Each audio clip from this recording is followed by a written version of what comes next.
ಬೀದರ್ನ ಶಿವನಗರದಲ್ಲಿ ಜೈ ಗಜಾನನ ಸೌಹಾರ್ದ ಸಹಕಾರ ಬ್ಯಾಂಕ್ನ 2ನೇ ಶಾಖೆಯನ್ನ ಸೌಹಾರ್ದ ಸಹಕಾರ ಬ್ಯಾಂಕ್ಗಳ ಸಂಘ ನಿರ್ದೇಶಕ ಜಗನ್ನಾಥ ಕರಂಜೆ ಅವರು ಉದ್ಘಾಟಿಸಿ ಮಾತನಾಡಿದರು.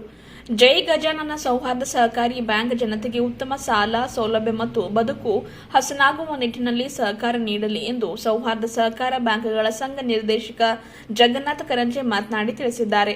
ಬ್ಯಾಂಕ್ನ ಸಂಸ್ಥಾಪಕ ಅಧ್ಯಕ್ಷ ವಿಜಯಕುಮಾರ್ ಶಿಂದೆ ಜನತೆಗೆ ಉತ್ತಮ ಸೌಲಭ್ಯ ನೀಡುತ್ತಾ ಇದ್ದಾರೆ. ಇದರಿಂದ ಬಡವರ ಮತ್ತು ಮಹಿಳೆಯರ ಏಳಿಗೆ ಸಾಧ್ಯವಾಗಲಿದೆ. ಸಹಕಾರ ಎಂದರೆ ಜನರ ಬದುಕು ಹಸನಾಗಬೇಕು, ಜನರು ಸಂತೃಪ್ತಿಯಿಂದ ಬದುಕಬೇಕು. ಈ ನಿಟ್ಟಿನಲ್ಲಿ ಸಹಕಾರ ಸೊಸೈಟಿ ಉತ್ತರೋತ್ತರವಾಗಿ ಬೆಳೆಯಲಿ.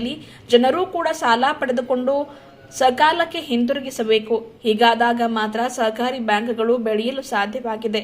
ಜನರೂ ಕೂಡ ಅಭಿವೃದ್ಧಿ ಹೊಂದಲು ಪೂರಕವಾಗುತ್ತದೆ ಎಂದು ಶಿಂದೆಯವರ ಈ ಕಾರ್ಯ ಶ್ಲಾಘನೀಯವಾಗಿದೆ ಎಂದು ಜಗನ್ನಾಥ ಕರಂಜಿಯವರು ಮಾತನಾಡಿ ತಿಳಿಸಿದ್ದಾರೆ. ಜೈ ಗಜಾನನ ಸೌಹಾರ್ದ ಸಹಕಾರಿ ಬ್ಯಾಂಕ್ ಸಂಸ್ಥಾಪಕ ಅಧ್ಯಕ್ಷ ವಿಜಯಕುಮಾರ್ ಶಿಂದೆ ಮಾತನಾಡಿ, ನಮ್ಮ ಬ್ಯಾಂಕ್ 2018ರಲ್ಲಿ ಆರಂಭಗೊಂಡು ನಿರಂತರವಾಗಿ ಮುನ್ನಡೆ ಸಾಧಿಸ್ತಾ ಇದೆ. ಇದುವರೆಗೆ 1 ಕೋಟಿಗೂ ಅಧಿಕ ನಿವ್ವಳ ಲಾಭ ಕಳೆದ 7 ವರ್ಷಗಳಲ್ಲಿ ಆಗಿದೆ. ಠೇವಣಿದಾರರಿಗೆ 1 ವರ್ಷಕ್ಕೆ 12% ಬಡ್ಡಿ ನೀಡಲಾಗ್ತಾ ಇದೆ. ಮಹಿಳೆಯರಿಗೆ 12.5% ಹೆಚ್ಚುವರಿ ಬಡ್ಡಿ ನೀಡಲಾಗ್ತಾ ಇದೆ. 6 ವರ್ಷಕ್ಕೆ ಹಣ ದ್ವಿಗುಣಗೊಳಿಸಲಾಗ್ತಾ ಇದೆ. 9 ವರ್ಷಕ್ಕೆ 3 ಪಟ್ಟುಗೊಳಿಸಲಾಗ್ತಾ ಇದೆ. ಇಲ್ಲಿ ಗೋಲ್ಡ್ ಲೋನ್ ಕೂಡ ನೀಡಲಾಗ್ತಾ ಇದೆ. ಇಲ್ಲಿ ಉತ್ತಮ ಸೌಲಭ್ಯಗಳಿದ್ದು ನಿರ್ಭಯದಿಂದ ಜನರು ನಮ್ಮ ಸೊಸೈಟಿ ಜೊತೆ ವ್ಯವಹಾರ ಮಾಡಬಹುದಾಗಿದೆ. ನಮ್ಮ 3ನೇ ಶಾಖೆಯೊಂದನ್ನು ಬಸವ ಕಲ್ಯಾಣದಲ್ಲಿ ಆರಂಭಿಸಲಿದ್ದೇವೆ. ಇದು 2ನೇ ಶಾಖೆಯಾಗಿದೆ ಎಂದು ಶಿಂದೆ ಅವರು ಮಾತನಾಡಿ ತಿಳಿಸಿದ್ದಾರೆ. ಈ ವೇಳೆ ವೇದಿಕೆಯ ಮೇಲೆ ನಗರಸಭೆ ಸದಸ್ಯ ರಾಜು ಚಿಂತಾಮಣಿ, ಸತ್ಯಂ ಸಂಸ್ಥೆಯ ಅಧ್ಯಕ್ಷ ಶಿವಾಜಿರಾವ್ ಭೋಸಲೆ, ವಕೀಲರಾದ ವಾಡೇಕರ್, ದಸವಂತರಾವ್, ಪಿಎಸ್ಐ ಪ್ರಭಾಕರ್ ಪಾಟೀಲ್, ವೈಜನಾಥ್ ಉಪ್ಪಿನ್, ಸಂಜೀವ್ ಕುಮಾರ್ ಪಾಟೀಲ್, ಸೌಹಾರ್ದ ಸಹಕಾರಿ ಬ್ಯಾಂಕ್ ಅಭಿವೃದ್ಧಿ ಅಧಿಕಾರಿ ವೀರಶೆಟ್ಟಿ, ಅರುಣಾ ಶಿಂದೆ, ಅಪರ್ಣಾ, ಸಂಜೀವ್ ಕುಮಾರ್ ಕನಕೇರಿ, ವಿಜಯ್ ಬಿರಾದರ್, ಬಾಬುರಾವ್ ಇಂಜುರೆ, ಶಿವರಾಜ್ ಜಗತಾಪ್ ಸೇರಿದಂತೆ ಇನ್ನಿತರರು ಭಾಗಿಯಾಗಿದ್ದರು. ಇದು 2ನೇ ಬ್ರಾಂಚ್ ಅದ ಮೇಡಮ್. ಈ 3ನೇ ಬ್ರಾಂಚ್ ಬಸವ ಕಲ್ಯಾಣ. ಇದು ಹೆಡ್ ಬ್ರಾಂಚ್ ಭಾಲ್ಕಿ ಇತ್ತು ಮೇಡಮ್. ಭಾಲ್ಕಿ ಇದೆ. ಹೌದು. ಇದ್ರ ಬಗ್ಗೆ ಮೇಡಮ್ ನಾವು ಭಾಳ ದಿವಸ ಆಯಿತು. ನಾವು ನಮ್ಮ ಮೂಲ ಬಿಸ್ನೆಸ್ಸು ನಮ್ಮದು ಗಜಾನನ ಟೆಂಟ್ ಹೌಸ್ ಅಂತ ಇತ್ತು. ಮತ್ತು ಗಜಾನನ ಟೆಂಟ್ ಹೌಸ್ 30 ವರ್ಷ ಅದು ಮಾಡ್ತಾಯಿದ್ದೀವಿ. ನಮ್ದು ಇಲ್ಲೇ ಸಂಕಲ್ಪ ಹಿಂಗೆ ಬಂತು ಅಂದರೆ ನಾವು ಜನಸೇವೆ ಟೆಂಟ್ ಹೌಸ್ ಅಂದರೆ ನಮ್ಮ ಜನಸೇವೆ ಕೆಲಸ. ಮತ್ತು ನಾನು ಮತ್ತೆ ಮುಂದೆ ಜನರ ಸೇವೆ ಮಾಡಬೇಕಂದ್ರೆ ಏನು ಮಾಡಬೇಕು ಅಂತ ವಿಚಾರ ಬಂದಾಗ ನಾ ಏನು ಮಾಡಿದೆ ಅಂದರೆ ಒಂದು ಕೋಆಪ್ರೇಟಿವ್ ಬ್ಯಾಂಕ್ ತೆಗಿಬೇಕಂತ ನಮ್ಮದು ಸಂಕಲ್ಪಲ್ಲಿ ಬಂತು. ಅಂದರೆ ಇದನ್ನು ಜನಸೇವೆ ಆಗ್ತದಲ್ಲ ಮಾಡಬೇಕು ಅಂತ ಆ ಉದ್ದೇಶದಿಂದ ಇದು ಕೋಆಪ್ರೇಟಿವ್ ಬ್ಯಾಂಕು ಭಾಳಷ್ಟು ಬರ್ತಾವೆ ಹೋಗ್ತಾವೆ ಹೀಗೆಲ್ಲ ಜನರು ಅಂದಿನಗೋಸ್ಕರ ನಾ ಏನು ಮಾಡಿದೆ, ಬ್ಯಾಂಕಿನಲ್ಲಿ ಎಲ್ಲ ಲೋನ್ರ ಕೊಡ್ಬೋದು. ಅಂದರೆ ನಾವೊಂದು only gold loan secure bank ನಡೆಸಬೇಕಂತ ಹಿಂಗೆ ಮನಸ್ಸಿನಾಗ ಬಂತು. ಅಂದರೆ ಮಣಿಪುರ ಮುತ್ತೋಡು ಇಂಥ ಬೇರೆ ಬೇರೆ ಕಡೆಯಿಂದ ಬಂದು ನಮ್ಮದು ಇಲ್ಲಿ ನಮ್ಮದು ಡಿಸ್ಟಿಕಲ್ಲಿ ಗೋಲ್ಡ್ ಲೋನಲ್ಲಿ ಬ್ಯಾಂಕ್ ಸಕ್ಸಸ್ ಆಗ್ತಾವೆ, ನಾವು ಮಾಡಿದ್ರೆ ಯಾಕೆ ಸಕ್ಸಸ್ ಆಗಲ್ಲ ಅಂತ ಆ ಉದ್ದೇಶ ಒಂದು ಗುರಿ ಇಟ್ಕೊಂಡು ನಾವೊಂದು ಗೋಲ್ಡ್ ಲೋನಿಂದ ಬ್ಯಾಂಕ್ ನಡೆಸಬೇಕು ಅಂದರೆ ಜನರ ಸೇವಾ ಕೊಡಬೇಕಂತ ನಮ್ಮದು ಇಚ್ಛೆ ಆಯಿತು. ಮತ್ತು ನಾವು ಹೀಗೆ ಭಾಳಷ್ಟು ಓಲ್ಡ್ ಪೆನ್ಷನ್ದವ್ರು ಇರ್ತಾರೆ. ಅವರಿಗೆ ಬ್ಯಾಂಕಿಗೆ ಹೋಗ್ಲಿಕ್ಕೆ ಆಗಲ್ಲ.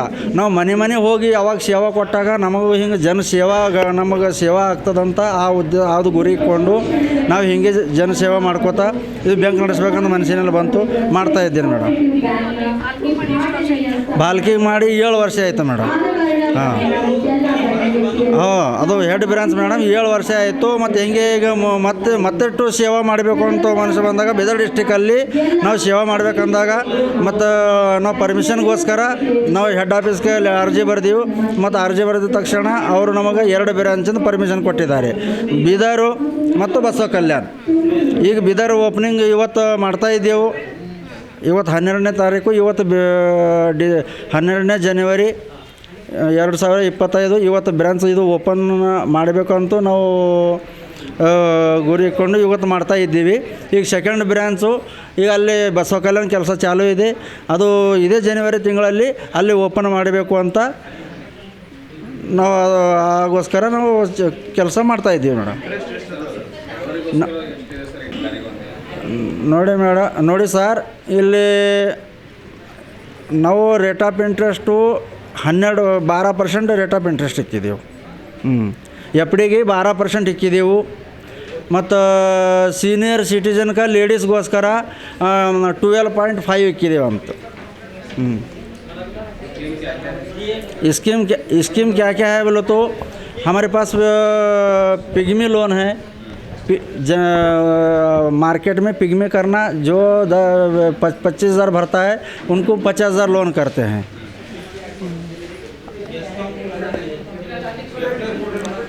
और जो गोल्ड रखते हैं गोल्ड के ऊपर हम लोन करते हैं. गोल्ड हम 70% लोन करते हैं. 1 लाख का जो गोल्ड रखते हैं उनके ऊपर हम 70% 70,000 रुपये हम लोन करते हैं. और जो एफ डी हमारे ऊपर रखते हैं एफ डी को हम 12% इंटरेस्ट रेट ऑफ इंटरेस्ट देते हैं.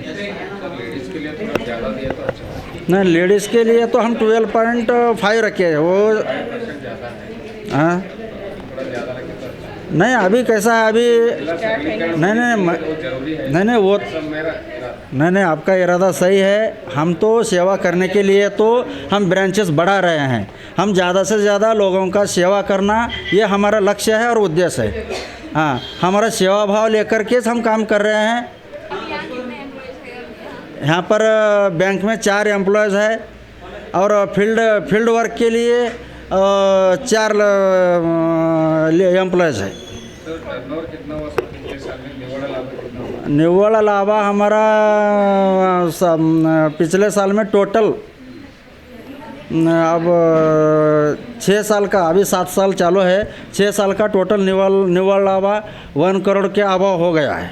1 करोड़ के अभाव निव्वल लाभ हो गया है. नहीं, लोगों के लिए हम क्या कहना चाहते हैं, हम गोल्ड लोन कैसा है ये सोचना चाहिए कि हमारे बैंक में किसी को धोखा नहीं होता. कैसा नहीं होता बोले तो हम गोल्ड रख लेते हैं, पैसा देते हैं. कोऑपरेटिव बैंक में रखने के लिए ज़्यादा से ज़्यादा लोग कोऑपरेटिव बैंक का क्या भरोसा ऐसा कह सकते हैं, लेकिन हम लोगों को ये कहना चाहते हैं कि हमारे बैंक में धोखा नहीं होता. धोखा कैसा नहीं होता ऐसा ये पूछने के बाद हम क्या कह सकते हैं, हम ओनली गोल्ड लोन का बैंक रखे, गोल्ड रख लेके लोन देते हैं. बोले तो इतना 100% श्योर है कि गोल्ड रख लेके लोन देने का बैंक को कभी धोखा हो नहीं सकता. और हमारा उद्देश्य ये है कि ज़्यादा से ज़्यादा लोगों को पैसा, और हम थोड़ा सा पैसा बुजुर्ग लोग, सीनियर सिटीजन लोग, रिटायरमेंट लोग हमारे पास हमारे बैंक में जो ठेव डिपॉजिट करते हैं, एफडी रखते हैं, उनके ऊपर हम उनका सीनियर लोगों को आने का ना होगा तो भी हम घर तक हम उनको मंथली इंटरेस्ट पहुंचाते हैं. कैसा बुजुर्ग लोग कैसा करते हैं कि उनके पास पैसा रहता है लेकिन उन्होंने मुद्दल में खर्चा नहीं करते. ऊपर का और नेशनल बैंक में 5% 6% देते हैं, हम 12% देते हैं. उनका कैसा है, इंटरेस्ट के ऊपर से उनका गुजारा रहता है. उनका फ्यूचर चलने के लिए वो सोचते हैं, उनको हम सेवा दे सकते हैं. ऐसा हम सेवा देते आया है. हम 0 से चालू किए हैं और हम 6 लाख से बैंक चालू किए हैं फर्स्ट में. नहीं, ये 5 साल हम मैनुअल चलाए हैं. अब ऑनलाइन के कंप्यूटराइज हम ऑनलाइन से चला रहे हैं सिस्टम से.